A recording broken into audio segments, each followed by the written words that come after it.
Muito boa tarde, irmãos. O Senhor os abençoe.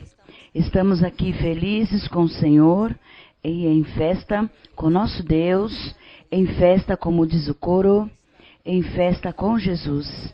E saudemos também a todas as pessoas, irmãos, que nos verão no vídeo, nesse estudo bíblico, aqui em Granada, na Espanha. Um aplauso para todos os irmãos, uma saudação muito carinhosa para todos vocês também. Vamos então, irmãos, ler em Jó, capítulo 29. Vocês sim viram os estudos bíblicos de Jó? Qual capítulo viram? Estamos numa sequência de Jó, mas para mim parece tão importante o que Jó expressa.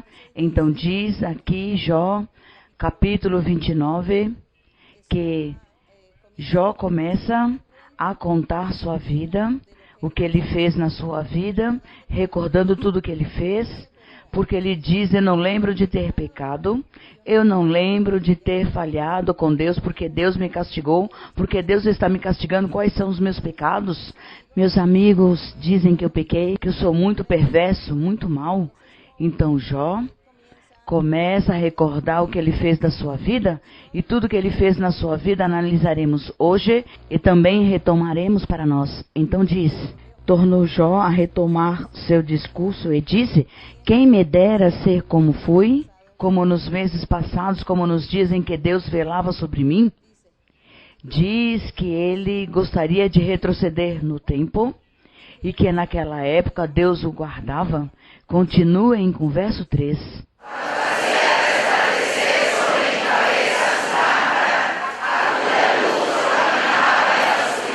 Vejam o que diz Jó. Diz que Deus fazia resplandecer sobre ele sua lâmpada e que na luz de Deus ele caminhava, quer dizer, na doutrina, na comunhão com o Senhor. 4. Diz Jó: como fui nos dias de minha maturidade, quando o favor de Deus velava sobre minha tenda. Sigam.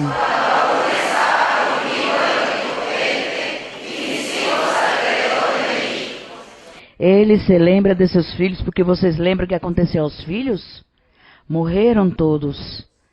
10 filhos. Diz que 7 varões e 3 filhas.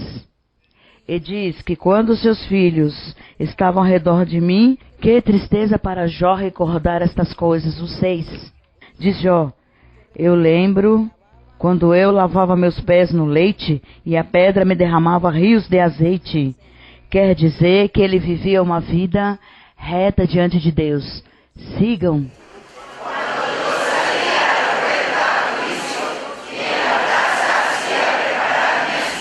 Aí diz que ele saía à porta da sua casa e se sentava para ensinar doutrina, para fazer justiça, para orientar as pessoas, para aconselhá-los, falar para eles de Deus e de repente também orar por eles. Isso era o que ele fazia.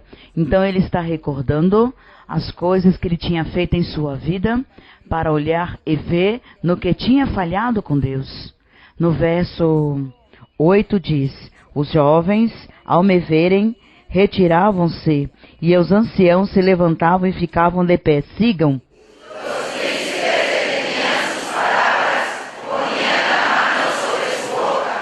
A voz dos principais emudecia e sua língua se apegava ao seu paladar.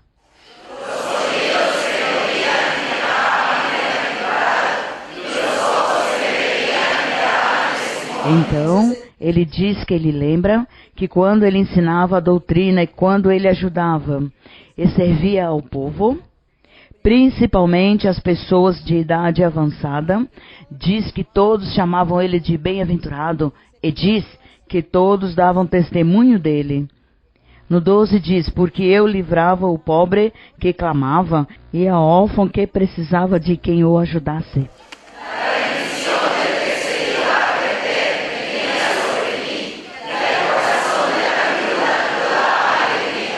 Até aqui vemos que ele fazia o quê? Boas obras, boas obras. O 14. Vestia-me de justiça e ela me cobria. Como manto e diadema era minha retidão.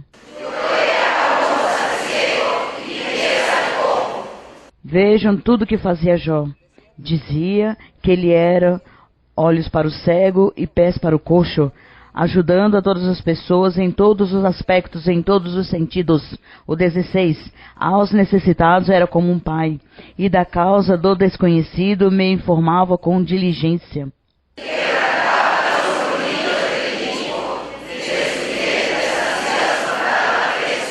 Dizia eu, em meu ninho morrerei e multiplicarei meus dias como areia.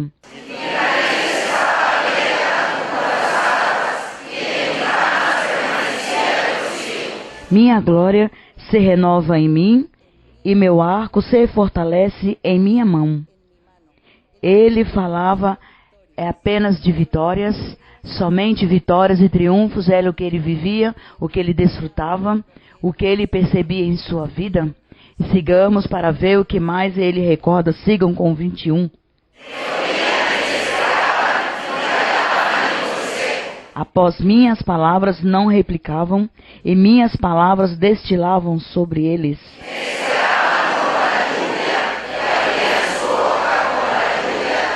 Então todas as pessoas diz que buscavam e esperavam ele, para ouvir sua palavra, para ouvir os discursos, para ouvir a doutrina, os conselhos, as orientações que ele dava às pessoas. E diz o 24, se eu lhe sorria, tinha confiança, e não podiam abater a luz de meu rosto. Sigam.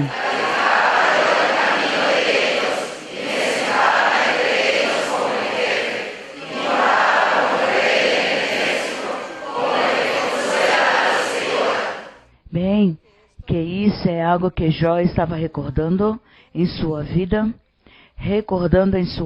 o que ele fez. E nós aqui vemos que ele fez boas obras. Tudo isso tão bonito que fazia Jó.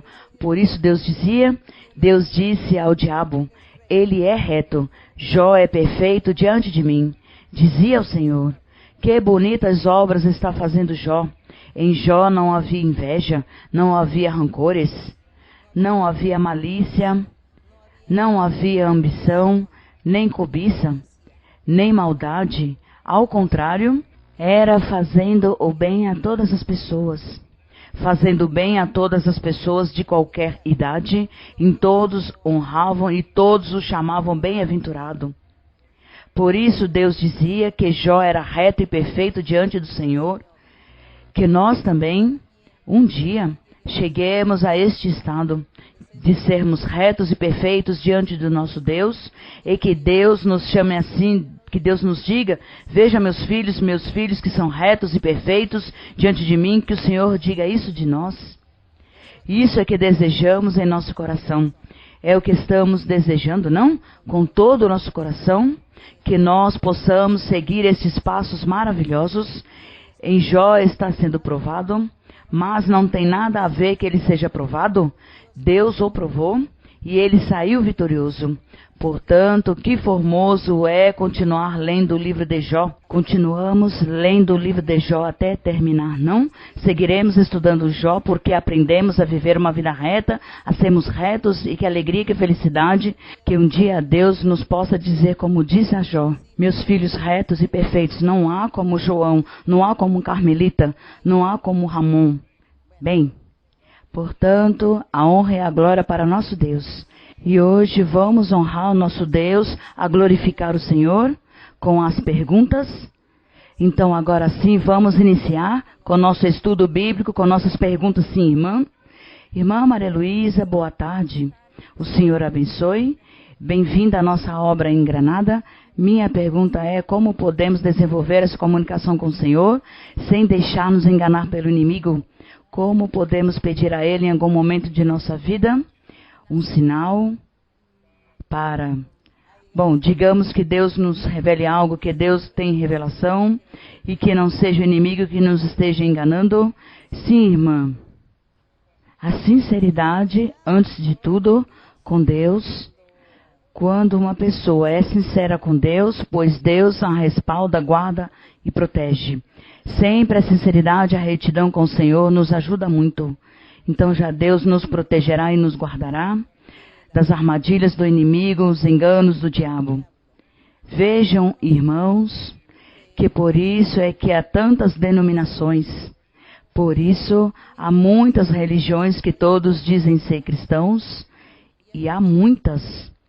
E eles, a todos aqueles que leram a Bíblia, eles leram a obra do Espírito Santo, leram sobre os dons espirituais, mas eles nunca quiseram dar liberdade, nem aprofundar, porque não são capazes de suportar esta doutrina tão profunda, que é a obra do Espírito Santo manifestada nos homens, nas pessoas. Em muitas denominações eu lembro que proibiam os pastores, os dirigentes, proibiam falar em línguas. Se havia algum crente na congregação que falava em línguas, ou proibia, porque esse dirigente que estava aqui não era capaz de entender e compreender e de discernir. Ele não sabia se isso é de Deus ou é do diabo. E quando as pessoas sonhavam ou tinham visões, também não criam, rejeitavam.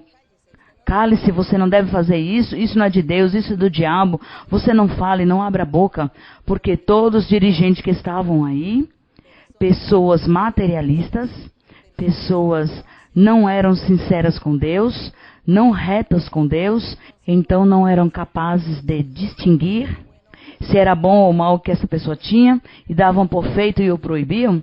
Não fale em línguas, você não conte sonhos, você não tenha visões, isso não é de Deus, porque eles não eram respaldados por Deus. Então, quando começa esta igreja, quando começa a congregação do Senhor, e Deus nos faz esta promessa e diz: eu formarei uma igreja muito grande e eu dirigirei. Devem buscar o espiritual e viver uma vida espiritual, uma vida reta, e eu respaldarei. E graças a nosso Deus que nós já levamos 45 anos ou mais nesta igreja, e Deus nos respaldou, nos guardou, porque foram muitas as vezes que o diabo quis meter-se, digo assim, na congregação para enganar, com falsas revelações, com falsas profecias, com falsas visões, falsos sonhos. O diabo quis, nesses 45 anos, entrar na congregação, entrar no coração das pessoas e destruir a igreja.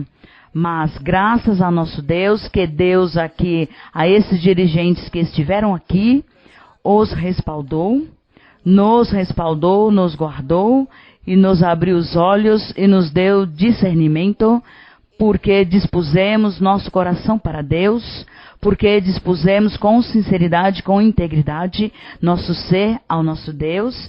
Por isso temos esse respaldo divino.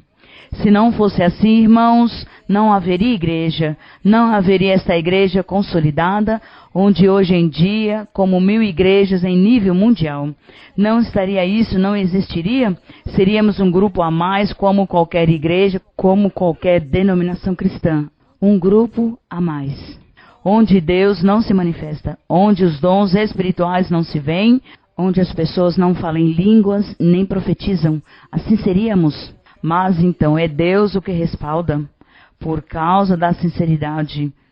Se nos que estão aqui houvesse algo de ambição, pelo menos ambição do dinheiro, ambição das coisas materiais, ou algo de hipocrisia com Deus, então Deus tira o respaldo imediatamente e nos dá 7 voltas e nos destrói a todos e nos acaba. Portanto, irmãos, irmãs, para que Deus, com a pergunta que faz a irmã, para poder ter comunhão com Deus, para que Deus esteja conosco e nos comunique e nos ensine, nos revele e nos guia, nós temos que ser o quê? Sinceros, íntegros, não sermos hipócritas com Deus, mas retos em seu caminho. É isso, irmã. E não somente estou falando às pessoas que dirigem aqui no púlpito, mas falando de cada crente também. Se você é reto com Deus, íntegro, vejam o que acabamos de ler de Jó. Deus imediatamente entra para ver você, para respaldá-lo, para estar com você, e a ter comunhão com você, e a ensinar seus caminhos. Isso é o que faz o Senhor. A integridade, a retidão em nosso coração. Não ambição, nem hipocrisias, nem cobiça, mas sermos retos e sinceros com o Senhor. Isso que nos ajudará, isso que nos ajudou na vida a estar aqui diante do Senhor. Bem, irmã, seguimos outra pergunta. Sim, irmã. Boa tarde, irmã Maria Luísa. Receba uma cordial saudação da igreja daqui em Granada. Quero dizer, irmã, que a amo muito no Senhor, e eu sei que a senhora sabe. Quero fazer uma pergunta, irmã, sobre as realidades do materialismo, que muitas vezes nos consome e nos afasta daquelas bênçãos que Deus tem preparadas para nós.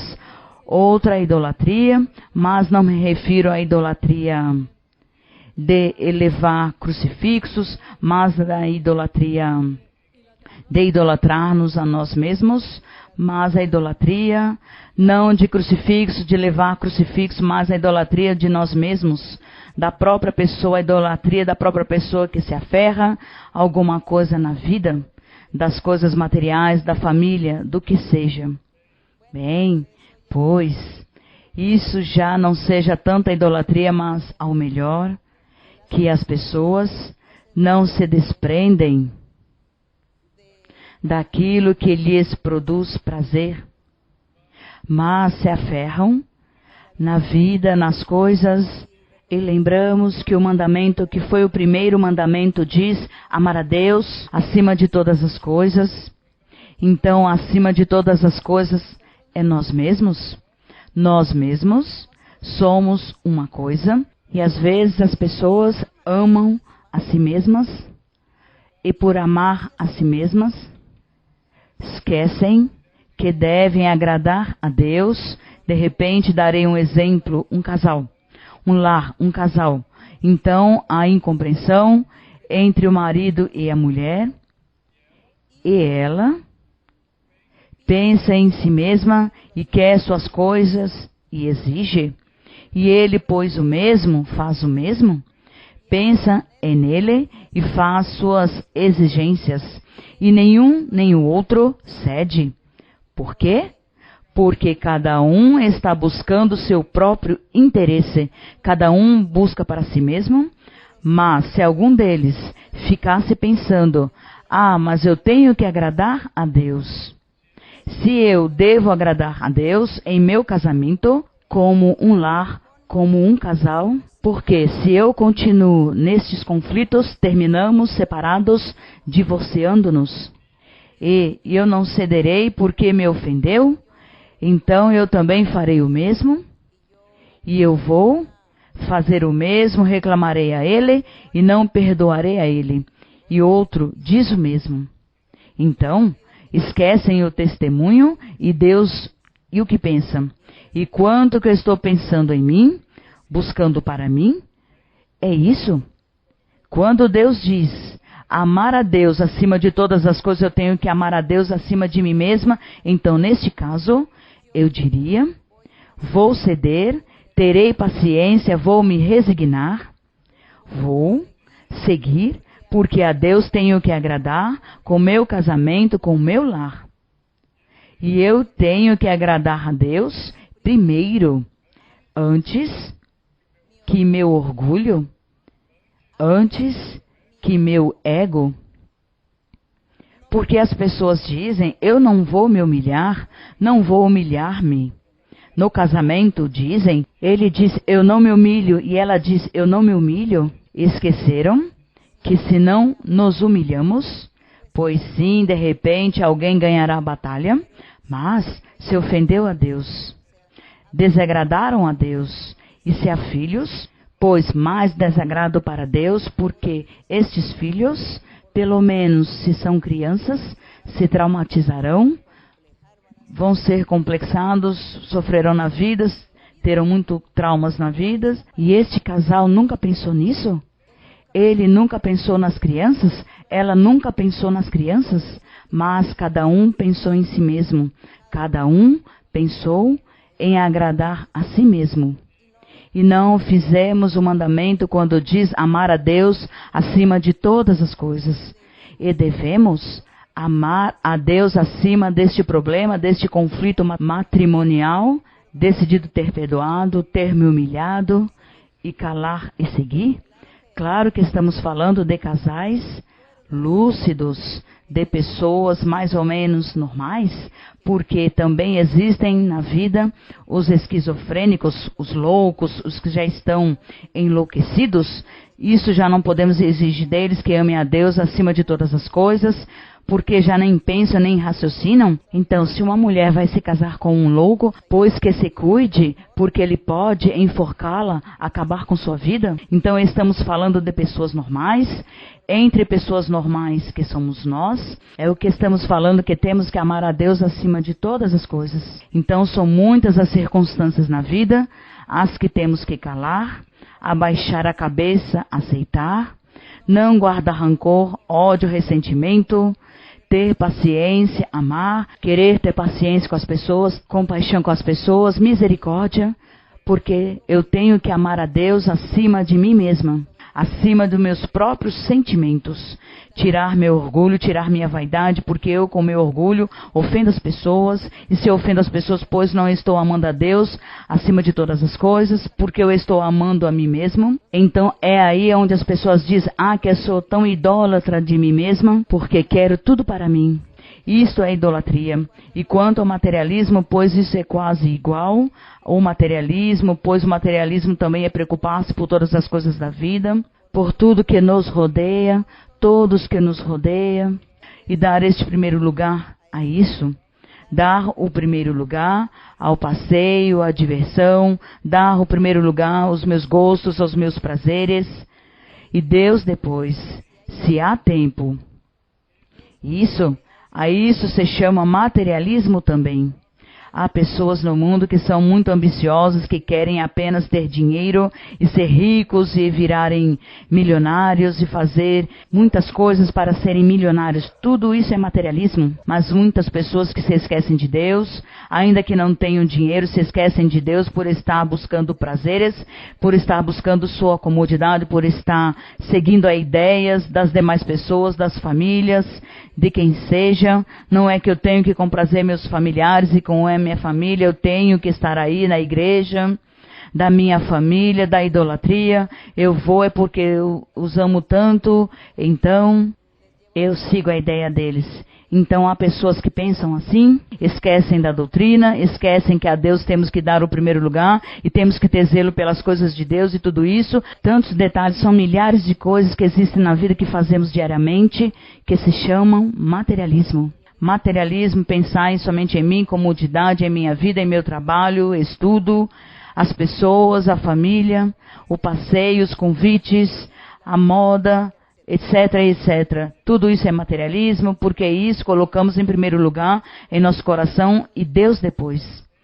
Este é o materialismo. Portanto, nós podemos desfrutar de muitas coisas da vida, sim, viajar, passear e comprar e comer, e pode-se fazer tudo e desfrutar, mas Deus primeiro no coração. Deus primeiro e depois já começa Deus a nos dar muitas coisas para que desfrutemos, mas porque aqui em nosso coração está é Deus. Então já todo o resto fazemos.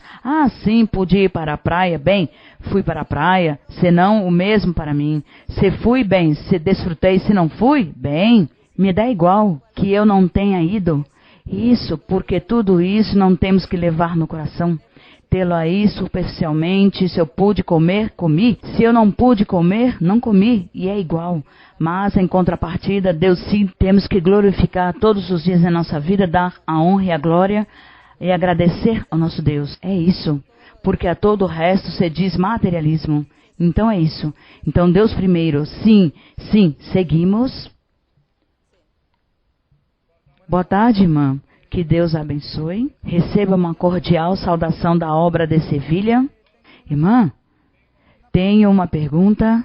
É sobre a obediência. Se a senhora me permite, quero resumir num versículo para não ser tão extensa a pergunta, para que outros irmãos possam perguntar. Vou basear-me nos versículos da Bíblia.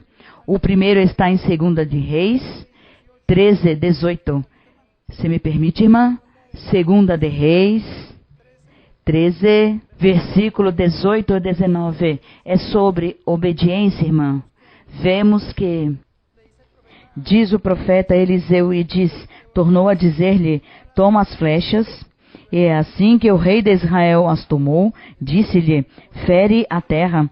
E ele a feriu 3 vezes e parou.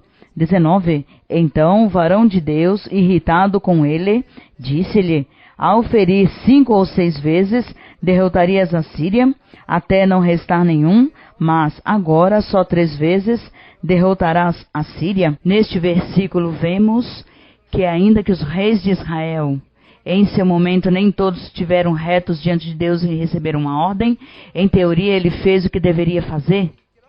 Se quero também ver em 2 de Samuel, recordaremos que o desejo do rei Davi era levar a arca a Jerusalém. Em uma destas passagens, creio que Uza, se não estou equivocado, irmão, com uma boa intenção, tocou a arca para que não caísse. Obviamente foi desobediente, igual o Senhor lhe cobrou. Agora, minha pergunta é: agora que nós vivemos por misericórdia de Deus e desfrutamos da guiança do Espírito Santo em nossas vidas, o que nos faz falta, irmã? Para que a obediência que nós tenhamos diante do Senhor não diga que nos dê a garantia, mas uma segurança que, sendo obedientes, receberemos as bênçãos do Senhor ou agradaremos ao Senhor. Que o Senhor abençoe, irmã. Como seres humanos, temos essa tendência de desobedecer, porque esta é uma tendência do ser humano. E hoje em dia também nós recebemos ordens e ensinamentos por parte do Senhor, através de sonhos ou visões, profecias, através da Bíblia. E, geralmente, nós desobedecemos porque essa é a tendência da nossa carne. Precisamente por isso, é a luta que nós temos continuamente. Continuamente estamos lutando contra algo que move nossa carne para que desobedeçamos, para fazer o que não convém. E por isso Deus nos deu uma arma muito poderosa, que é a oração. Deus nos deu a oração para que nós, com nossas orações, possamos também combater a estas forças inimigas que nos atacam e que incitam nossa carne para fazer o que é mal. Então a oração é muito importante. A oração não é que tenhamos em pouco. Quando nós oremos a Deus, façamos isso com todo o coração, meditando e refletindo em cada palavra que dizemos a Deus na oração. Não você se acostume a estar orando somente por repetir, como dizem por aí na minha terra, como os papagaios repetindo, mas você medite no que está falando diante de Deus, e esta oração, Deus a escutará. Deus escutará esta oração porque sai do seu coração, sai do profundo do seu ser, da sua boca também, e Deus ouvirá. Então Deus nos deu a oração para que nós nos defendamos contra o inimigo, que nos defendamos contra a nossa própria carne. Porque hoje também, da mesma forma que na antiguidade, Deus dá ordens e nós desobedecemos, e ao desobedecer, pois Deus nos castiga, mas nós hoje não vemos os castigos assim tão rapidamente, como as pessoas da antiguidade que viam castigo instantaneamente. Ainda que muitos, quem foi castigado, foram seus filhos e bisnetos que receberam os castigos, mas de todas as formas na vida sofreram, tiveram muitas perseguições estas pessoas. Hoje em dia nós também, mas já hoje é diferente porque o Senhor Jesus, que é o nosso advogado, Ele ajuda, Ele nos ajuda e Ele intercede por nós também. O povo da antiguidade não tinha ninguém que intercedesse por eles, mas nós hoje temos o Senhor que intercede, mas nós também temos que dar ao Senhor para que Ele esteja conosco, ajudando-nos. Seguimos com outra pergunta. Irmã, Deus a abençoe, bem-vinda à Espanha, novamente. Irmã, antes de fazer uma pergunta, quero fazer uma introdução, porque a igreja e nós, todos os irmãos, dizemos que a amamos, e na palavra do Senhor diz que se me amais, guardais meus mandamentos. Irmã, se algo quer no meu coração, eu digo quanto amamos quando dizemos que amamos a Senhora. Irmã, é como dizer ao Senhor que o amamos, mas não estamos guardando os mandamentos, não estamos praticando esses ensinamentos que a Senhora nos está dando tão profundas, que o Senhor está dando essa sabedoria à Senhora para nos libertar, irmã. Eu me coloco aí, irmã, porque eu digo a amo, irmã, mas quero ainda fazer mais, porque devo a Deus, devo à Senhora e devo à congregação de guardar o respeito a cada um dos irmãos, amar a cada um dos irmãos, irmã, e ainda quero a cada dia praticar cada ensinamento, praticar cada palavra que a Senhora nos dá como um conselho, como uma mãe, querer colocar em prática para achar esta graça diante de Deus, irmã, assim como a Senhora achou, porque a obediência da Senhora diante de Deus reflete nas bênçãos do respaldo que Deus dá à Senhora a cada dia, irmã. E eu a parabenizo e agradeço muito, irmã, porque graças à Senhora minha vida mudou muito, e cada dia quero ser um melhor homem para Deus. Eu peço ao Senhor, transforma-me em verdadeiro filho seu, mas não é somente transforma-me, mas também esforçar-me para ser este verdadeiro filho seu, irmã. Eu quero dizer, irmã, que a amo no Senhor, e cada dia quero, pois, praticar os ensinamentos. A pergunta que eu tenho, irmã, praticar o ensinamento que diz que deve ser amar a Deus e amar os irmãos, e também, irmão, nos ensinamentos que a Senhora nos dá, colocá-los em prática. Sim, isso já é o Senhor que me dá para que lhes diga a vocês o que devem fazer. Então é a Deus, é a quem temos que prestar contas. E quando se diz que amar os irmãos, às vezes dizemos, tão fácil que é quando diz o mandamento, o que ama a Deus e o que ama o seu irmão, deve-se amar a Deus acima de todas as coisas e também amar ao próximo, não? Não, é que deve-se amar os irmãos, mas o que é amar os irmãos? Em primeiro lugar, respeitar as pessoas, respeitá-las, ser educado com as pessoas, porque amar não é que eu vou qualquer pessoa e abraço, e dou beijos e abraços e pronto. Não, é respeitar, olhar com respeito, que cada pessoa é digna de respeito, cada pessoa tem um valor aí importante. Então eu tenho que respeitar, ser educado, e não estar criticando esta pessoa, falando mal desta pessoa, nem ofendendo-a, nem olhando feio para ela, nem deixando de cumprimentar, nem dando insultos, nem mentindo, nem enganando.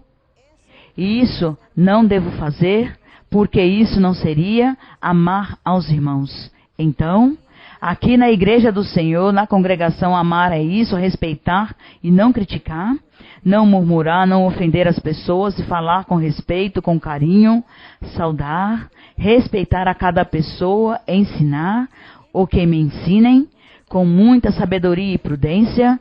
Isso se chama também amar aos irmãos. Agora sim, sua pergunta, irmão? Sim.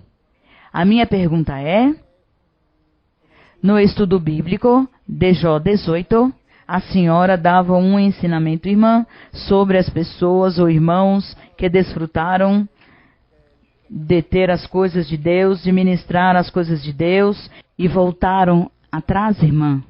A senhora nos ensinou a misericórdia.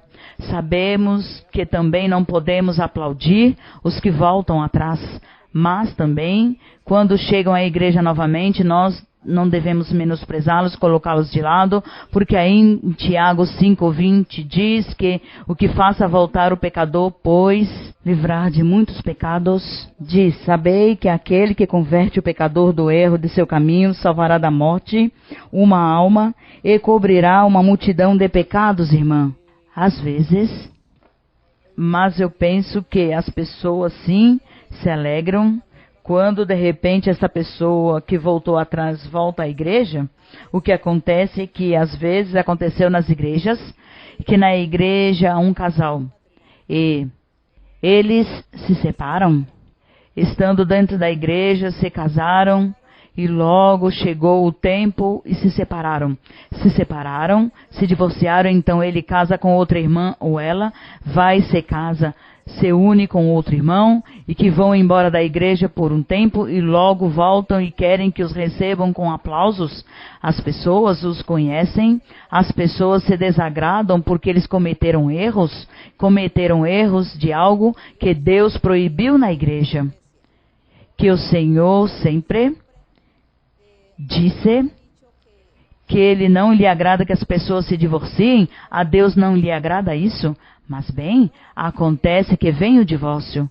Então as pessoas, ao invés de serem prudentes, ir por aí, esconder sua vida, sua nova vida que realizou, esconda-se aí, porque fez sua nova vida, e não vem aqui à congregação porque vai escandalizar todas as pessoas, e que é isso o que acontece, e vão, e quando voltam querem que os aplaudam, que os recebam bem, e as pessoas estão sentidas porque perceberam que cometeram adultério praticamente, porque se casaram, já se separaram, divorciaram, e agora estão com outra pessoa que é da igreja, que isso é correto, isso é mau testemunho. Deus é quem se encarrega de julgar estes casos. Deus julgará esses casos.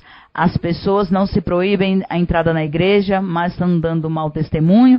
E se estão longe, isso não agrada às pessoas. Isso sim foi o que eu vi. Sim, isso eu vi. E a igreja tem razão. A igreja tem toda a razão. Mas também vi que há pessoas que saíram da igreja. Bem, vão porque não entenderam, ou o diabo os tirou e ficou um tempo e regressam, e eu vejo que a igreja, pois, os acolhe com carinho, mas também há pessoas que vão rebeldes, vociferando, caluniando, injuriando contra a igreja, a doutrina, os dirigentes, e vão embora, e depois voltam, e é lógico que a igreja está enraivecida com eles, então não os receberá com aplausos. Então isso depende do motivo pelo qual saíram da igreja e voltam para que as pessoas recebam bem. Sim, irmão. Seguimos, sim. Boa noite, irmã, que o Senhor abençoe. Quero, irmã, expressar que a amo com todo o meu coração e dizer que seja bem-vinda à obra de Granada. Irmã, queria fazer uma pergunta da Bíblia. Não lerei, mas é para fazer uma pergunta pessoal sobre este episódio. Se refere ao rei Davi, quando o rei Davi cometeu alguns erros, pois a senhora nos ensinou no estudo bíblico que não foram erros, nem que falhou com Deus, mas foi que o Senhor permitiu, para assim castigar o povo, para assim ter mais motivos para castigar.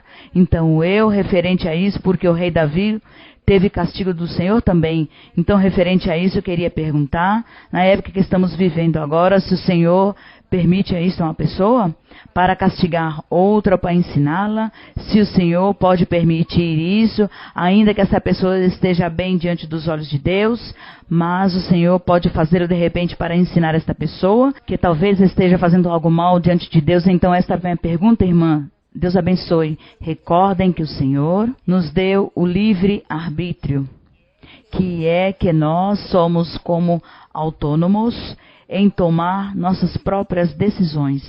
E, por exemplo, Deus permitiu que o rei Davi fizesse muitas coisas.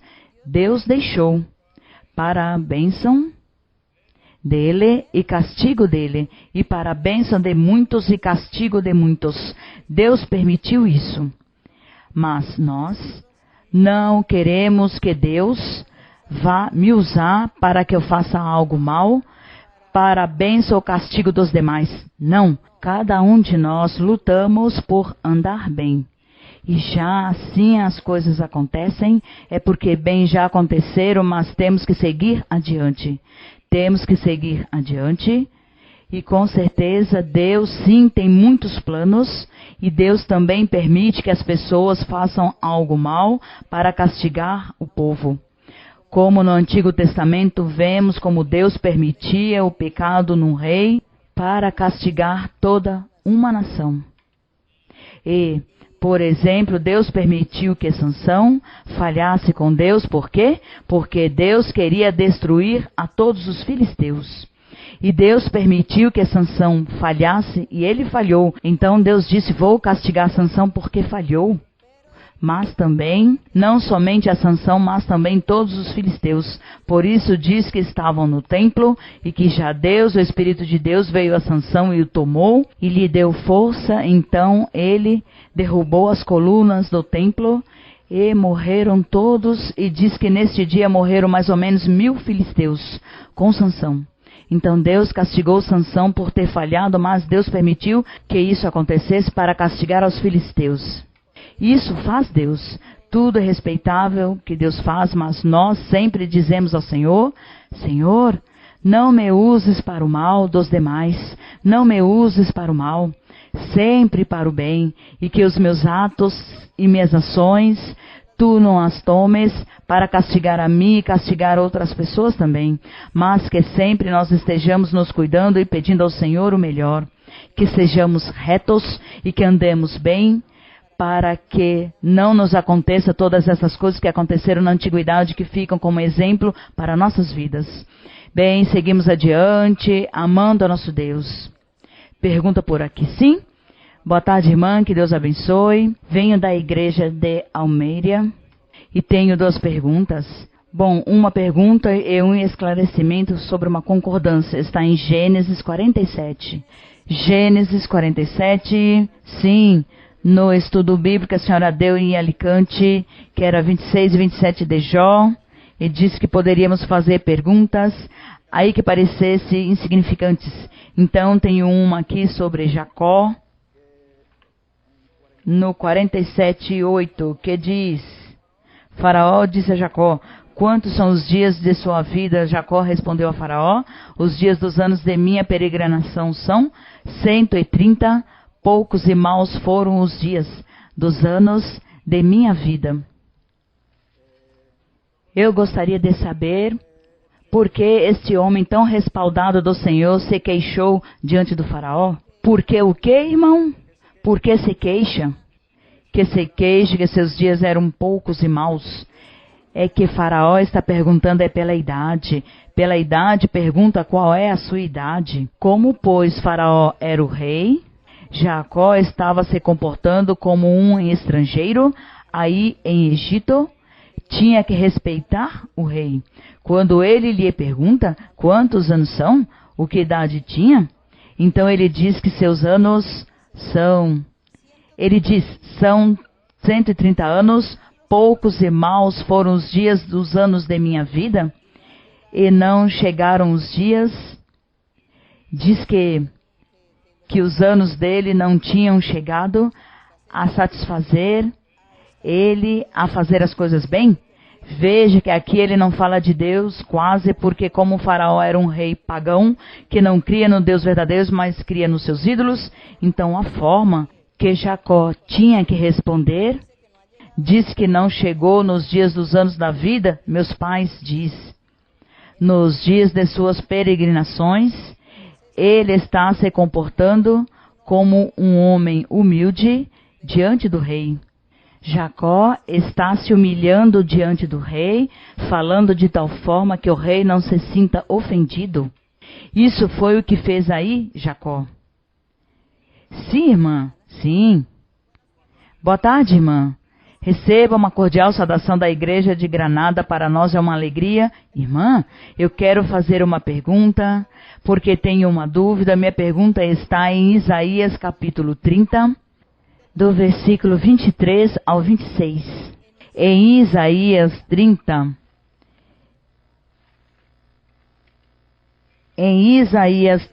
do verso 23 ao 26. Sim, irmã, pode ler. Obrigada, irmã. Então dará o Senhor chuva à tua sementeira, com que semeares a terra, e dará pão do fruto da terra, e será pingue e abundante. Teus gados naquele tempo serão apacentados em espaçosos pastos. Teus bois e teus jumentos que lavram a terra comerão feno saboroso, que será limpo com a pá e o crivo. Em todo monte alto e sobre todo outeiro elevado haverá rios e correntes de água no dia da grande matança, quando cairão as torres. A luz da lua será como a luz do sol, e a luz do sol 7 vezes maior, como a luz de 7 dias, no dia em que o Senhor atar a ferida de seu povo e curar a contusão de sua ferida. Irmã, quando eu comecei a ler a Bíblia, e graças aos estudos bíblicos e aos ensinamentos que eu recebo aqui na igreja, eu comecei a ler, e eu não sei se naquele momento, que eu não tinha conhecimento da doutrina da palavra do Senhor, quando cheguei nesta parte, neste capítulo, e li sobre a caída das torres, eu pessoalmente vi semelhança com o que aconteceu faz anos nos Estados Unidos. Não, irmã, não tem nada que ver, não distorçam a doutrina. Vamos ler aqui, está falando, você leu o verso 23? Então diz,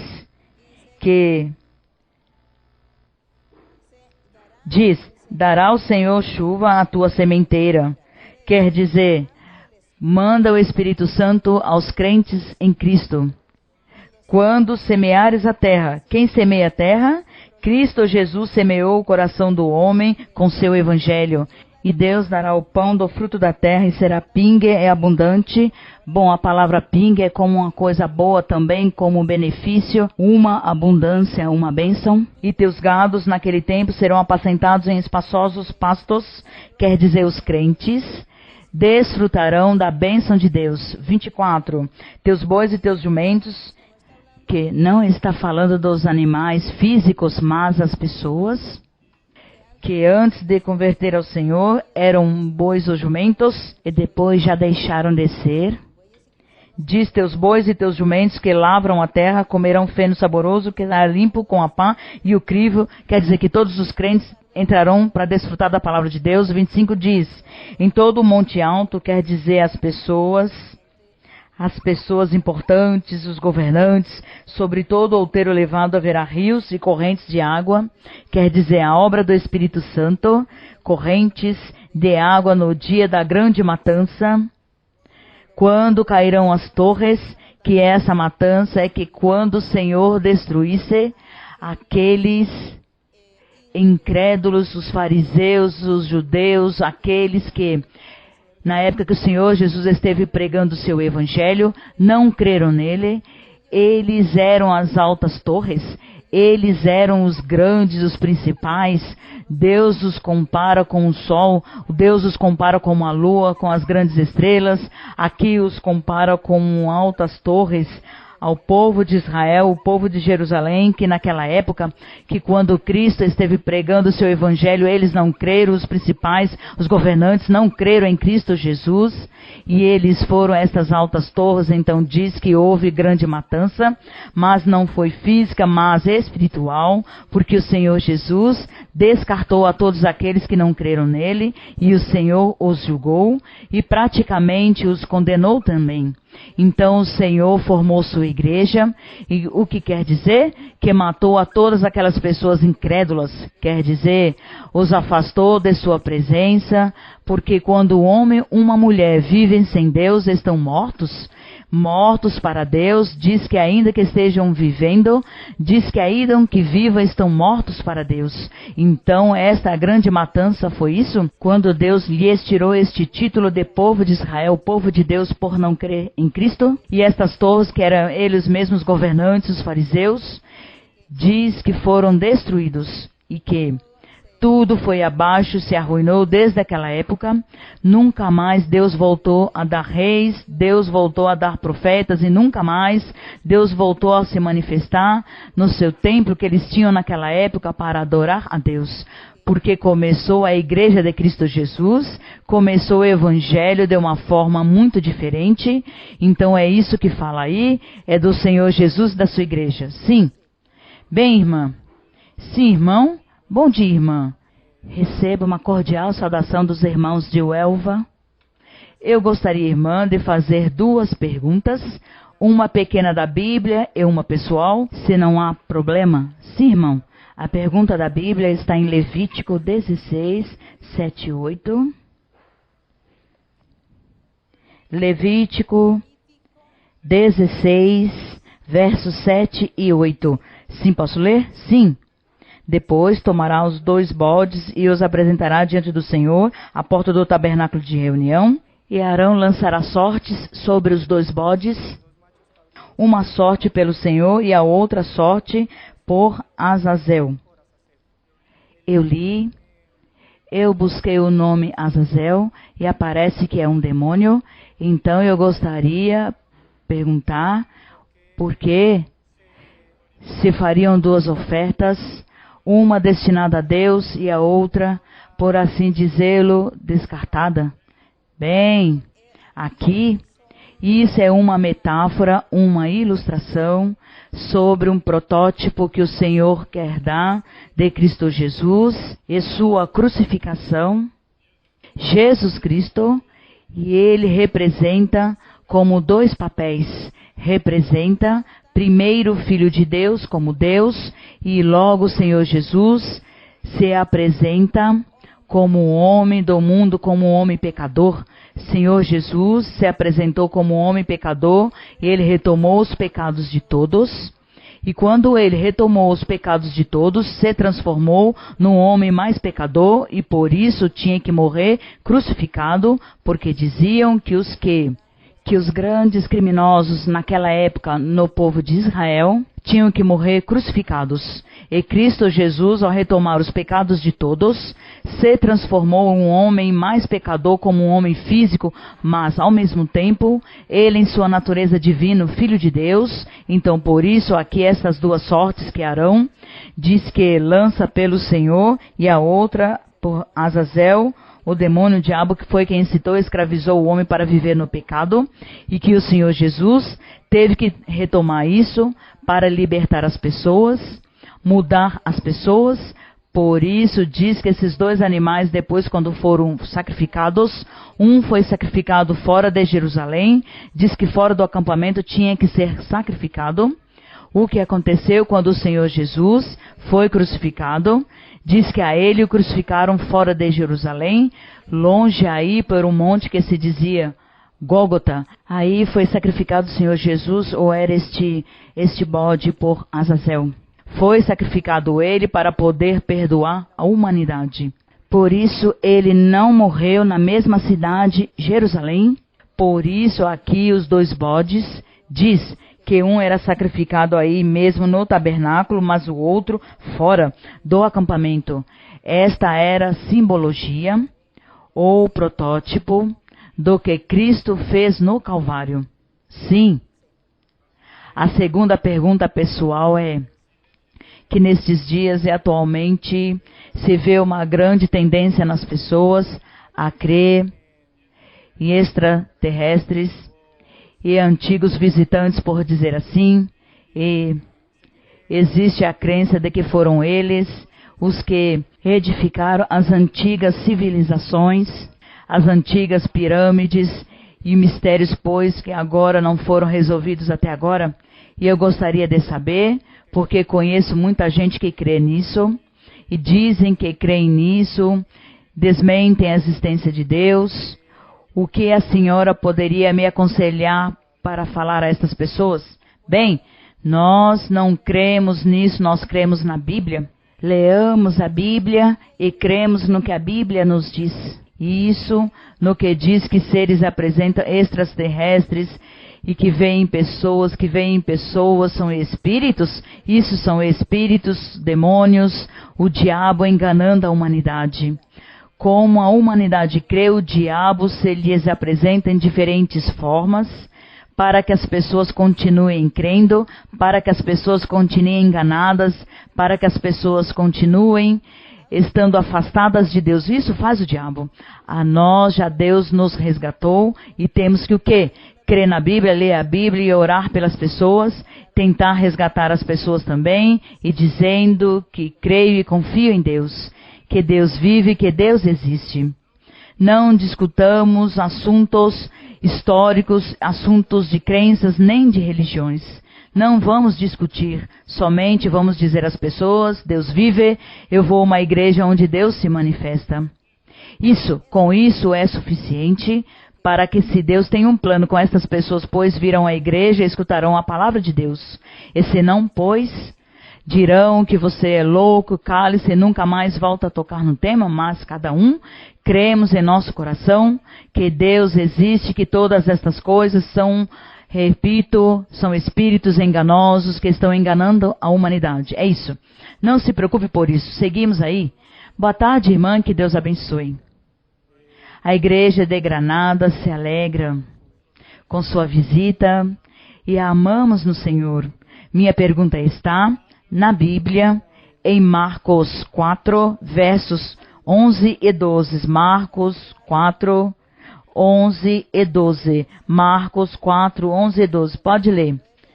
E lhes disse: foi dado a vós o mistério do reino de Deus, porém aos que estão fora, tudo lhes é apresentado em parábolas, para que, por mais que continuem olhando, vejam, mas não percebam, e por muito que continuem escutando, ouçam, mas não entendam, para que não ocorra que se convertam e sejam perdoados. Irmã, sabemos que no Senhor não há acepção de pessoas.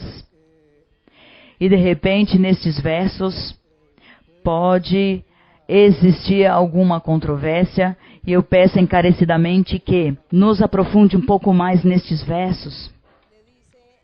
Diz o Senhor aos discípulos, ou às pessoas que creram nele, que estavam escutando a ele neste dia: a vós lhes permiti saber o mistério do reino de Deus. Falou aos seus discípulos que creram nele, mas os que estão fora, por parábolas aos incrédulos, aos rebeldes, aos insensatos, aos fariseus, que eram os inimigos do Senhor, lhes disse: a eles lhes falo por parábolas. Coisa difícil de entender, porque estas parábolas são precisamente as metáforas, as ilustrações, os simbolismos, as semelhanças, são todas estas figuras, que essas alegorias, que são difíceis de entender. Então, o Senhor lhes falava assim, através de metáforas, através de alegorias, através de refrões.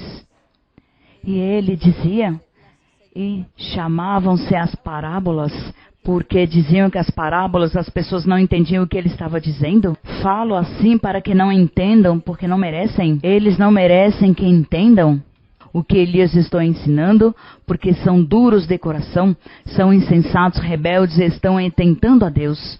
E por isso Deus foi muito duro e muito drástico com os fariseus, e com todas aquelas pessoas, os magistrados, os sacerdotes, os principais governantes de Jerusalém. O Senhor Jesus foi muito drástico com eles, muito rígido, porque eles foram duros e rebeldes, insensatos com o Senhor Jesus Cristo. Por isso ele disse, a eles lhes falo por parábolas, para que não entendam, para que continuem pecando e pequem e serão condenados. Porque essa era a rebeldia e dureza que eles tinham.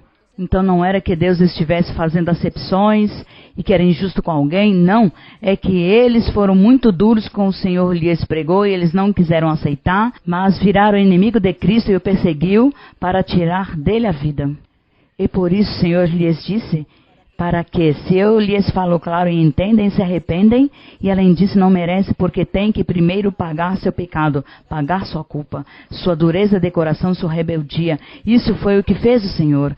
Por isso aos apóstolos, a eles sim lhes falou claramente, e eles sim entenderam as coisas do reino do Senhor, como hoje nosso Deus a nós nos fala muito claro. O Senhor nos faz entender a Bíblia, que está escrita de uma forma com ilustrações, de uma forma conotativa, com palavras que tem outro sentido, outra mensagem, e Deus nos faz entender e compreender sua palavra. O mundo, quando lê a Bíblia, além como fosse um livro histórico, como se fosse um livro, aí uma narração, um conto, uma história, e assim literalmente o leem e assim não entendem, e por isso não entendem as coisas de Deus, mas nós não lemos literalmente, aprofundamos, porque Deus nos revela sua palavra, sua doutrina, que está aqui escrita, que profunda é.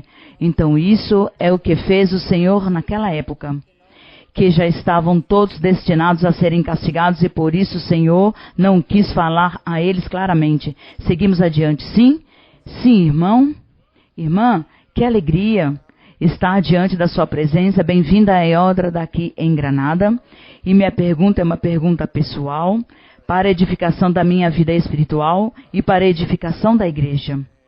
Irmã, entendo que a grande maioria dos crentes chegamos à igreja pela primeira vez com alguma necessidade, seja qualquer necessidade.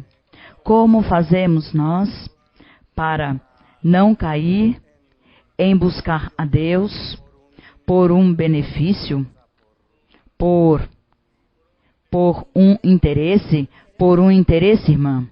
E minha outra pergunta que a senhora acaba de responder agora: as línguas.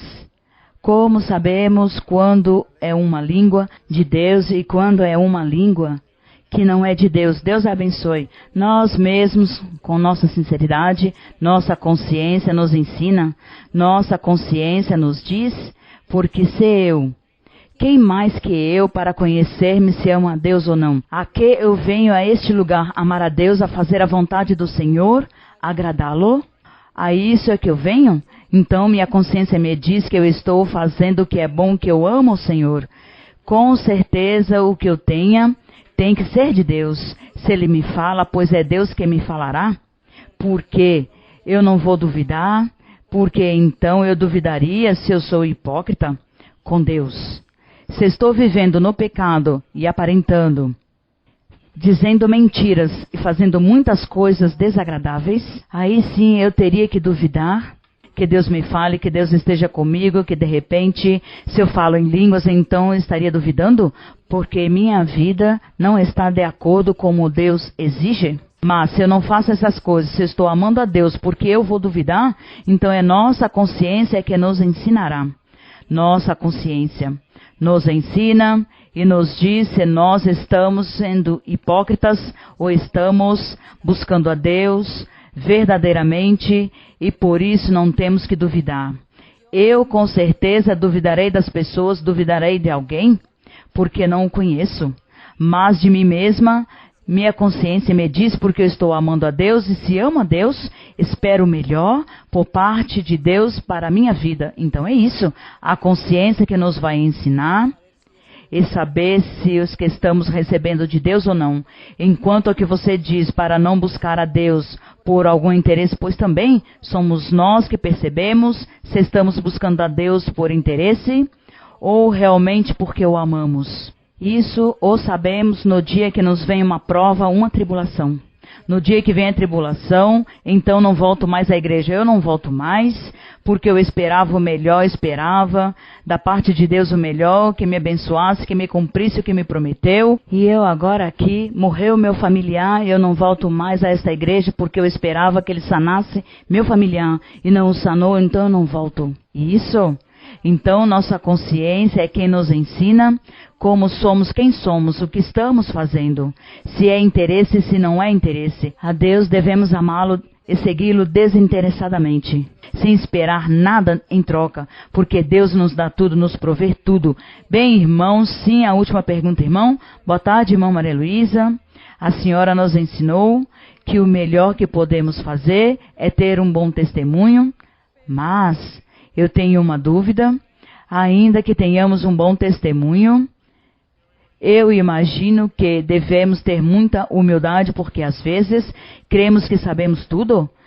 E também como aceitar que os irmãos nos façam cair em conta dos nossos erros, que os irmãos nos façam cair em conta dos nossos erros. Que difícil aceitá-lo.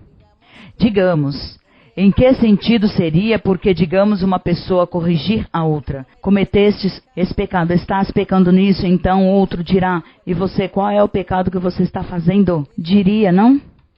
A humildade de aceitar que nunca sabemos tudo, que sempre temos algo por aprender. Sim, digamos que a humildade está bem, mas me pareceria imprudente que uma pessoa diga a outra, digamos, o outro tem a humildade, e o outro é imprudente e diz, mas você vive ofendendo a Deus, porque você é muito mal-humorada, isso é pecado diante de Deus. Então a outra pessoa, por mais humilde que seja, se sentirá mal, e dirá, mas por que me diz isso? Por que me diz isso? E além disso, me diz em voz alta. Isso está me ofendendo, me dói. Eu sei que eu sou assim, mas por que tem que me dizer? Por que ao melhor você não ora por mim, me impõe mãos ao invés de me criticar? Seria isso? É isso. Então, por mais humildade, sim, humildade deve haver, mas também deve haver prudência. Prudência. Digamos, vivo rodeada de muitos irmãos e irmãs, há muitas pessoas próximas de mim, e essas pessoas próximas de mim não significam que todos sejam retos e perfeitos. Cada um tem suas debilidades, seus defeitos, seus erros. Eu vejo seus erros, seus defeitos, suas debilidades, mas eu não digo à pessoa, eu espero oportunidade. Espero a oportunidade, porque eu não posso dizer, veja, você é isso, você é o outro, você não muda, porque eu vou ofendê-la, e isso vai doer, vai incomodá-la, e direi, porque sou assim tão dura, e dizer estas coisas, que é o melhor, as pessoas já sabem, reconhecem que é assim, mas que não pode mudar, então eu entro a dar o golpe nessa pessoa. Isso é uma falta de prudência? Isso seria falta de prudência. Eu espero o tempo e algum dia terei a oportunidade de dizer à pessoa. Então, quando já tenho a oportunidade, ou a pessoa me dá a oportunidade, eu lhe falo, eu lhe digo, lhe ensino e corrijo, e já é diferente, a pessoa já recebe com alegria. Mas, se somos imprudentes, e falo antes do tempo, então a pessoa, ao invés de receber com alegria este conselho, esta orientação, esta exortação, este ensinamento, a recebe com dor, mesmo que seja correto, não aceitará. É isso, irmãos. Em meio da humildade, deve haver também o quê? Prudência. Prudência, esperar o tempo, porque há tempo para tudo. Sim, irmão, a última, sim? Irmã, boa tarde, que o Senhor abençoe. Aos irmãos também. Irmã, tenho 3 perguntas e uma petição, se a senhora me permite. A primeira pergunta está em Tiago 3, do verso 1 ao 6. Sim, Tiago 3, do 1 ao 6. Sim. E permite ler? Meus irmãos, não vos façais muitos de vós mestres, sabendo que receberemos juízo mais severo. Porque todos nós tropeçamos em muitas coisas.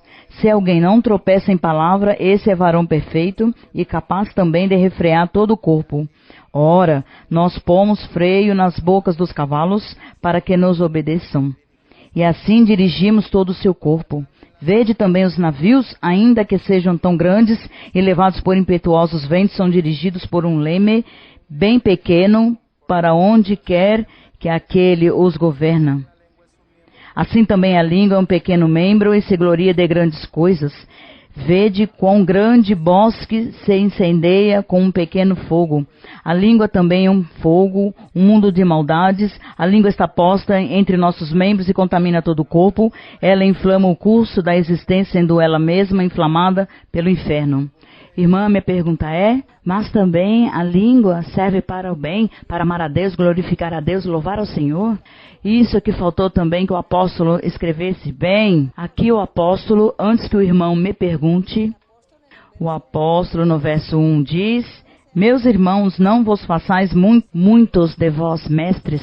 O que acontece que naquela época, como haviam tantos profetas, haviam tantos apóstolos, tantos evangelistas, mestres e pastores, então todos eram mestres. Todos na congregação se transformaram em mestres e diziam, eu sou mestre porque Deus me deu este dom, porque já Deus me disse que serei mestre, e começa a falar e ensinar. Então o apóstolo está corrigindo estas pessoas e lhes diz: não se façam mestres muitos de vós, sabendo que vocês receberão maior condenação por dizer que são mestres, porque não sabem a doutrina. E dizem ser mestres e se colocam esse título, e quando vão ensinar a uma pessoa ensinam coisas indevidas, erros, e os conduzem ao melhor pelo caminho do erro, ao invés de conduzi-los pelo caminho do bem. Então está dizendo: cuidado, você não se coloque tantos títulos, porque às vezes as pessoas dizem: ah, não, eu sou profeta. E nossa igreja aconteceu nesta época, em alguns lugares se levantaram vários dizendo que são profetas. Não, que eu sou profeta. Então começam a dizer às pessoas e a convocar as pessoas: e eu preciso que vão à minha casa porque lá darei a revelação, então eu sou profeta. E começa a falar a cada pessoa, dar revelações. Pois está fazendo algo de maior condenação a ele, porque se não é profeta realmente colocado por Deus, sim, Deus lhe cobrará por ser impostor. E é assim que isso era o que Tiago estava dizendo a estes mestres que estavam se levantando na congregação. E lhes está dizendo: vocês estão ensinando doutrinas? Doutrina que não é correta? Vocês não sabem bem a doutrina, estão ensinando mal. E por isso fala da língua, está dizendo, diz que tudo se ofende, que alguém ofende em palavras, o que não ofende em palavras é porque é o varão perfeito, mas diz que vocês que estão fazendo se passar por mestres estão ofendendo e fazendo muitos males. Então ele dá o exemplo de como é a língua, que diz que deve se colocar um freio, e diz aos mestres: coloquem freio em suas línguas, não falem tanto, não falem mais da conta, porque vocês não são chamados e estão enganando as pessoas. E por isso lhes está dizendo que os navios são conduzidos por um timão, e que assim também a nossa língua, diz que a nossa língua é um membro pequeno no corpo, mas é o que se usa para o bem e para o mal. Com esta língua pode haver uma guerra entre países, por falar mal, por dizer coisas que não são. Diz que pode ser usada para a destruição de algum país. Como também nossa língua deve ser usada ao melhor para a edificação e glorificar a Deus, edificar a Deus e ganhar muitas almas para Deus. Então diz que é um membro tão pequeno, mas veja todo o trabalho que faz, boa e má, ou bom trabalho e mau trabalho. Isso que está aí o apóstolo falando sobre esse assunto da língua, que usemos a língua para o bem, para as coisas de Deus, para o reto, para o justo, nunca para fazer o mal, nem para as coisas más. Irmão, sua pergunta? Irmã, obrigado. Era essa mesmo minha pergunta. Me esclareceu muito porque era referir a este membro tão pequeno para o bem e para o mal, que numa fonte não pode haver água salgada nem água doce. Então minha pergunta é essa. Ah, sim, porque a água doce e salgada é porque esses mestres diziam que eram mestres, mas estavam ensinando as pessoas que tinham que se circuncidassem, que tinham que guardar a lei de Moisés, que tinham que guardar o sábado, que tinham que abster-se de comer porco e outras coisas. Então eles estavam misturando a doutrina do Evangelho de Cristo com a lei de Moisés. Estavam misturando e obrigando os crentes a se judaizarem. Então, estava dizendo que a fonte não pode dar água doce e salgada ao mesmo tempo. Ou se fala do Evangelho de Cristo Jesus, ou se fala da lei de Moisés, mas não a mistura. Não doce e salgado ao mesmo tempo. Estava dizendo que vocês devem ter convicção em seu coração, ou crer em Cristo e no Evangelho e se afasta da lei, ou vocês se esquecem do Evangelho e continuem com a lei de Moisés, mas não misturem uma coisa com a outra, porque a fonte não pode dar água doce e salgada ao mesmo tempo. Está referindo-se a isso enquanto a doutrina. E se de repente as pessoas querem tomar isso para a nossa vida pessoal, nossa vida espiritual, digamos que nós não podemos estar aqui na igreja aparentando buscar a Deus, aparentando servir a Deus e sairmos pelo mundo e servir ao diabo, fazer o pecado, Aí seria também uma fonte que dá água doce e salgada ao mesmo tempo, porque não é possível. Isso também retomaríamos para nós, nosso comportamento. Bem, irmãos, que Deus nos ajude. E o irmão diz que tem outra, sim? Sim, irmão. Desculpe, irmão, que tire o tempo. A outra é: o Senhor me dizia em profecia que os filhos, nós, os filhos, vínhamos à igreja e muitas vezes vínhamos, por exemplo, vínhamos no domingo e à tarde, como temos o tempo livre, já perdemos esse contato, já deixamos as Bíblias e não nos lembramos mais do Senhor, mas até o dia que voltássemos novamente à igreja, eu quero que a senhora nos ensine este contato permanente com o Senhor, não como fanatismo. Há tempo para tudo. Assim dizem Eclesiastes que há tempo para tudo, tempo para rir, tempo para chorar, tempo para comer, tempo para passear, tempo para ir ao mar, para ir a uma praia tomar sol e tempo para estar aqui na igreja. Por isso, eu ensino que quando nós venhamos aqui na congregação, que é 1h30, 2 horas, bom, comigo vão 2 horas, mas com os outros irmãos é 1h30. Então, vamos aproveitar esta 1h30 para Deus.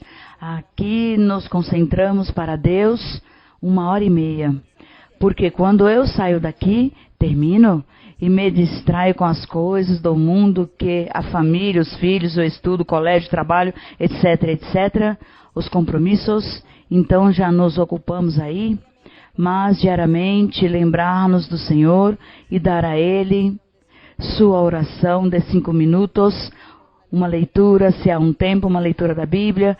E obrigada, Senhor. Mas sim, estamos distraídos nas coisas, mas isso é normal? Isso é normal, porque não podemos estar 24 horas do dia somente orando e louvando ao Senhor, porque quando vamos trabalhar então? Quando vamos realizar outros trabalhos? Quando ele dizia que tinha tempo para tudo, é isso, que conseguimos o tempo para nossas coisas materiais, coisas da vida que temos que fazer, nossos afazeres, mas que quando chegamos à igreja, por isso eu não gosto que as pessoas se distraiam, mas dediquemos o tempo para o Senhor, que meditemos, que reflitamos, mas vir 1h30 para olhar quem veio, como veio, se sentou, se não se sentou, com quem veio, com que cara tem, pois estamos perdendo tempo. É a glorificar a Deus, quando é possível, e de resto, o resto teremos comunicação com o Senhor em nosso coração, mas estaremos fazendo trabalhos de coisas lá de fora. Isso é normal também, não seremos fanáticos, porque então já seremos pessoas estranhas, diferentes, aí sim que viria o diabo a nos enganar e a fazer-nos crer não sei em quantas coisas mais. Sejamos normais e estejamos com Deus, olhemos e observemos o mundo. Isso me convém, aquilo não me convém, isso sim, isso não. Deus primeiro, bem, sábios, inteligentes, lendo a Bíblia. Bem, postos de pé, irmãos. O irmão diz que tem outra pergunta. Qual é a outra pergunta, irmão? Irmã, que era através da sua experiência, quando eu cheguei, o Senhor me disse que eu seria humilde, simples e valente, e lendo o livro de vivências, eu quero que através da sua experiência nos explique essa humildade, esta simplicidade e esta valentia que a senhora teve para levar esta grande obra. E um pedido, irmã, que agora ao finalizar a oração, no final, que seja a senhora pedindo ao Senhor pelos lares, porque o inimigo está destruindo muitos lares e dando esta bênção para restabelecer os lares que se perderam, irmã. Que o Senhor a abençoe. Bem, agora quando estejamos orando e você tem problemas em seu lar, conflitos, levante sua mão, pede a Deus que o ajude, que o faça sábio, inteligente, para que você possa superar as coisas e você não vá desagradar a Deus somente pelo seu capricho, seu orgulho, ou porque não se humilha. Então, pede a Deus por todas as petições. Agora, em nossa oração, peça a Deus pelas enfermidades, pelo câncer, AIDS, em diabetes, colunas, ossos. Bem, tantas enfermidades incuráveis e também tantas enfermidades físicas que há no corpo. Então você peça a Deus, peça ao Senhor que tenha misericórdia e que a você lhe dê essa sanidade para que você possa servir a Deus. Porque você diz: Senhor, sana-me porque quero servir-te. Diga ao Senhor assim: eu quero servir-te, eu quero ter saúde para servir-te, Senhor. E para ser testemunho, porque como falarei às pessoas que tu me dás sanidade e felicidade e vivo enfermo e me jogam na cara primeiro isso? E como eu tendo a Deus e com uma enfermidade? Então você fala assim ao Senhor, porque o nosso Deus temos que sensibilizá-lo com nossa oração. E quanto diz o irmão, isso da humildade e simplicidade, Deus nos dá tudo isso quando nós nos dispomos para Ele. Então Deus nos ajude a sermos humildes e simples e nos faz sermos nobres e perdoar e não guardar rancor. Deus nos ensina pelo amor a Deus. A valentia e a firmeza na igreja de uma pessoa é porque ama a Deus. O amar a Deus é o que faz uma pessoa valente. Então Deus nos dá convicção e segurança. É isso, o amor a Deus. Quando amamos a Deus, tudo podemos e Deus tudo nos dá. Então a valentia é isso. Sermos valentes é dessa forma, porque se ama a Deus e quer agradar a Deus em tudo. Bem, então vamos orar, mas antes de orar, cantemos um coro. Cantemos um coro ao Senhor, coro que diz: o gozo do Senhor minha força é. Creio que é número 12. Cantemos este coro ao Senhor e logo vamos estar orando a nosso Deus nesta noite.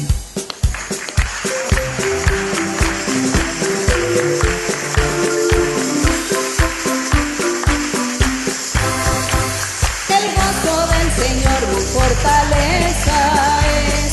El gozo del Señor mi fortaleza.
Poderoso Señor, glorioso mi Señor, bendito para siempre, glorificado tu nombre, alabado tu nombre por siempre. Gracias Señor, gracias Padre Celestial, gracias Padre Santo por la vida, gracias Padre Celestial por esta tarde, por haber estado aquí delante de tu presencia, por hablar de ti, meditar en tu palabra. Qué hermoso es.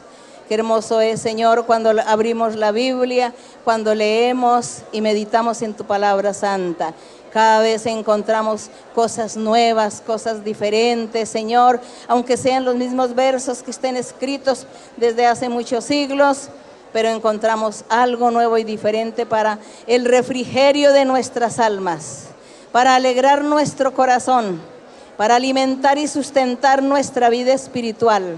Gracias Señor, gracias, te alabamos Señor, bendito tu nombre, alabado tu nombre, poderoso Señor. Escucha la oración en esta tarde, escucha la oración, el clamor, escucha las peticiones de cada uno, los anhelos del corazón, lo que ellos anhelan y desean que tú les proveas, que tú seas Señor cumpliendo tus promesas en cada uno.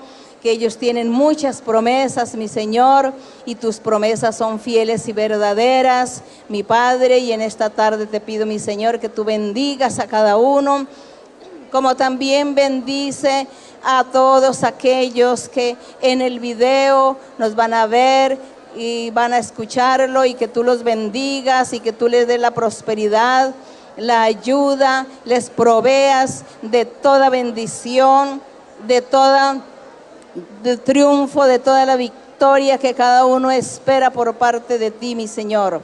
Extiende tu mano, Señor, en el nombre de Cristo Jesús, tu Hijo amado. Te pido, Señor, que extiendas tu mano sanadora y que tú seas sanando y cortando toda enfermedad física, toda enfermedad incurable, toda enfermedad desde la corona hasta los pies, que tú seas sanando y que tengas misericordia de los que te claman y te piden por la sanidad. Quita, Señor, todo cáncer, quita, Señor, da alivio y sanidad a sus cuerpos, dales la oportunidad y permíteles a ellos vivir con buena salud para tu servicio, para honrarte y para glorificarte, para servirte, para trabajar en tu iglesia, mi Señor. Dale la oportunidad, mi Señor, y quita todos los dolores físicos. También, Padre, te pido, mi Señor, que en el nombre de mi Cristo Jesús extiendas tu mano y reprendas todo espíritu inmundo que ha poseído los cuerpos de algunos, que no les permiten la tranquilidad ni la paz, no les permiten vivir normalmente, comportarse normalmente. Que tú rompas esas cadenas y esas ataduras y esas ligaduras que el diablo ha puesto, todas esas maldiciones. También quites y destruyas las brujerías y las hechicerías. Y tú libertas, Señor, porque esa es tu promesa, que viniste a libertar a los cautivos, a darle alegría, dar felicidad y dar sanidad, mi Señor. Todos, Señor, están delante de tu presencia, clamándote a ti, cada uno con su necesidad, con su petición. También, Señor, provee todo lo necesario, lo material, el trabajo, la vivienda, el vestido. Señor, por los hogares, dales comprensión en los hogares, amor, cariño, comprensión a las parejas, a las familias, a los niños, a los adolescentes. Prospera a todos, Señor, bendice a todos, dales comprensión, unidad, para que ellos tengan temor y temblor de tu santa palabra y quieran hacer tu voluntad, quieran, Señor, agradarte en todo y estar atentos, Señor, en tus caminos verdaderos. Padre Santo, todas estas peticiones son delante de Cristo Jesús, tu Hijo amado, te las pedimos, mi Señor, para que tú bendigas a cada uno, mi Señor, para que tú des alegría y gozo a cada uno, Padre Santo, y que tú rompas todo yugo de esclavitud del enemigo. También pido, mi Señor, que tú extiendas tu mano y das la obra del Espíritu Santo, sea en cada corazón, en cada vida, que tú bautices con tu Espíritu Santo, que tú llenes del poder de tu Espíritu, que tú envíes los dones espirituales, envía dones espirituales, envía tu poder espiritual, envía, Señor, el poder del Espíritu Santo y da, Señor, gozo y alegría. Quita la dureza de corazón, quita esa dureza de corazón, quita esa rebeldía, esa necedad, ese orgullo. Destruye, Señor, quita los corazones de piedra y destruye, Señor, esta obra del maligno. Y liberta, Señor, liberta y da sensibilidad, da alegría, desata los dones espirituales, desata y liberta y limpia. Rompe, Señor, todas estas cadenas y ataduras que el diablo ha puesto en algunos. Te pido, mi Señor, que hagas un milagro, que tú bendigas y liberta. Liberta, Señor, liberta y envía tu poder. Envía tu Espíritu Santo, envía tu Espíritu Santo, envía tu poder, envía los dones espirituales. Espíritu Santo, desciende con poder, desciende sobre cada corazón, sobre cada vida, sobre cada alma. Desciende, mi Padre, desciende tu poder, desciende, mi Señor, desciende aquí, desciende aquí, desciende aquí. El Espíritu de Dios desciende aquí. Si los santos se congregan a alabar a su Señor, el Espíritu de Dios desciende aquí. Desciende aquí, desciende aquí, desciende aquí. El Espíritu de Dios desciende aquí. Si los santos se congregan a alabar a su Señor, El Espíritu de Dios desciende aquí, desciende aquí, desciende aquí, desciende aquí. El Espíritu de Dios desciende aquí.